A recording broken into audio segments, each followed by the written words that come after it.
اس وقت اس چیز کو محسوس نہیں کیا. تو میں نے پھر دوبارہ ان سے رابطہ کیا. دوسری بات یہ تھی کہ ہم لوکلی نہ تنظیم میرے ساتھ چل رہی تھی، نہ ایم پی اے صاحب کا میرے ساتھ کوآرڈینیشن تھی، کیونکہ ہم نے ایک دوسرے کی مخالفت کی تھی الیکشن میں ایک پارٹی میں رہتے ہوئے. تو میری being head of the family, ایک لیڈر جو ہوتا ہے آپ کا وہ ہیڈ آف دا فیملی ہوتا ہے، ہم ایک خاندان کی طرح ہوتے ہیں جس پارٹی میں بھی ہوں. تو میں نے انہیں کہا کہ میرے یہ مسائل ہیں، اور یہ میں نے ان سے جب عدم اعتماد کی تحریک آئی اس سے کوئی 7-8 ماہ پہلے کہا. آخری جو میری ان سے 3 ملاقاتیں ہوئی ہیں 3 سال میں، اور ہمیشہ میں نے ایک ہی بات کی ہے، میں نے کوئی اپنا ذاتی کام ان سے نہ ڈیمانڈ کیا، نہ مجھے کوئی ضرورت تھی.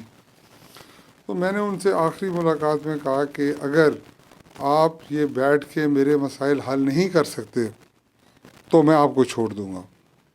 تو مجھے عمران خان صاحب نے کہا کہ تو پہلا ایم این اے ہے جو ایسی بات کر رہے ہیں. میں نے کہا جی میں ہوں اسٹریٹ فارورڈ آدمی، مجھے آپ سے کوئی لالچ نہیں ہے، نہ میں نے کوئی اپنا ناجائز کام نکلوانا ہے، نہ مجھے کوئی عہدے کی ضرورت ہے.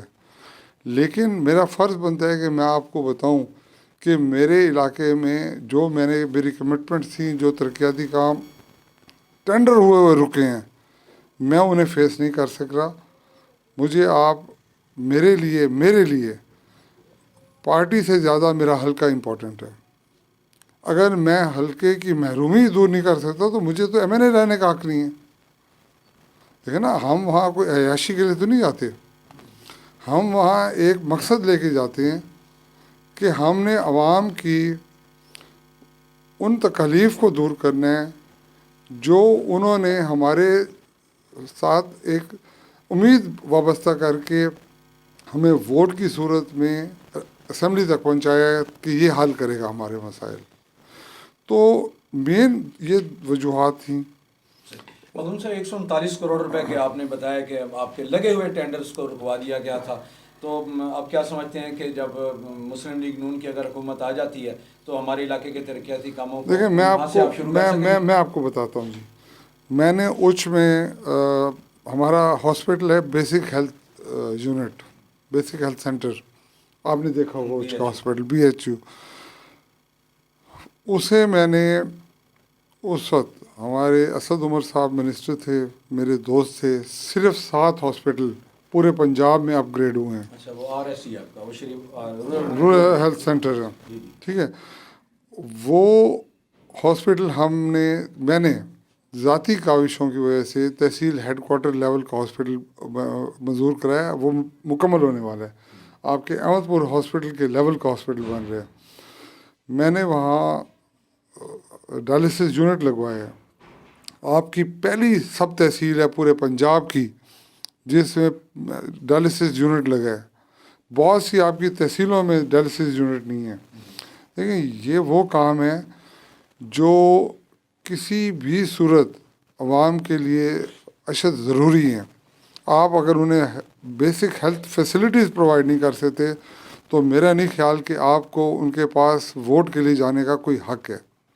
اس کے علاوہ خان صاحب سے میں نے ایک یہ بھی تقاضا کیا کہ آپ کو پتہ ہے آپ نے آج تک مجھے کیا دیا، ہمیں 15 کروڑ ملتے تھے سال کے، اور میں اپنے حلقے کے لیے اس دور میں ان 5 سالوں میں تقریباً کوئی 500 کروڑ سے زیادہ کی رقم لے کر آیا ہوں، اور یہ آن ریکارڈ ہے. میں یہ بھی اعلانیہ کہتا ہوں کہ آپ میرا 5 سال کے دور کا ریکارڈ نکالیں، آپ میرے سے پہلے جو ایم این ایز رہے ہیں نکالیں. اگر کسی نے میرے سے زیادہ کام کرایا ہے میں آج الیکشن سے دستبردار ہونے کے لیے تیار ہوں. یہ کوئی چھوٹی بات میں نہیں کر رہا، کیونکہ مجھے پتہ ہے کہ میں نے اس کے لیے کس لیول پہ ایفرٹ کی ہے. اور ایفرٹ صرف اس لیے کی ہے کہ میرے ساتھ پچھلے 10 سال سے لوگ ٹھہرے تھے، ہم الیکشن ہار رہے تھے، ان کا کوئی قصور نہیں تھا.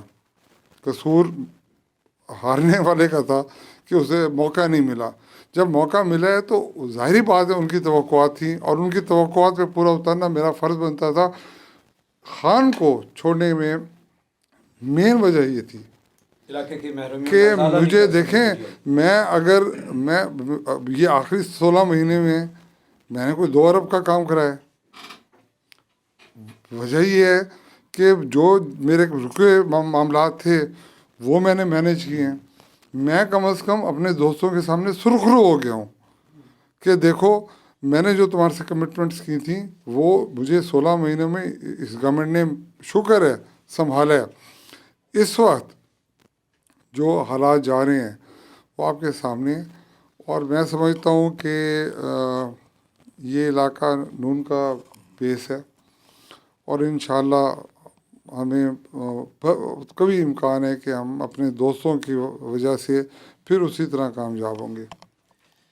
یہ تھے Makhdoom Syed Ali Hasan Gilani candidate for NA 161 Ahmedpur Sharqia 166 Ahmad پور شرقیہ. اور یہ ہمیں بتا رہے تھے کہ انہوں نے کیوں ہماری پارٹی انہوں نے صرف بتایا کہ انہوں نے احمد پور شرقیہ کے مفاد کے لیے تعمیر و ترقی اور کو روکنے کے اسباب کی سبب سے اپنی سابقہ پارٹی کو چھوڑا ہے اور انہیں کبھی امید ہے کہ پاکستان مسلم لیگ نون احمد پور شرقیہ کو دوبارہ سے اسی تعمیر و ترقی کی راہ پر گامزن کرے گی. تھینک یو مخدوم صاحب, آپ کی تشریف آوری کا شکریہ.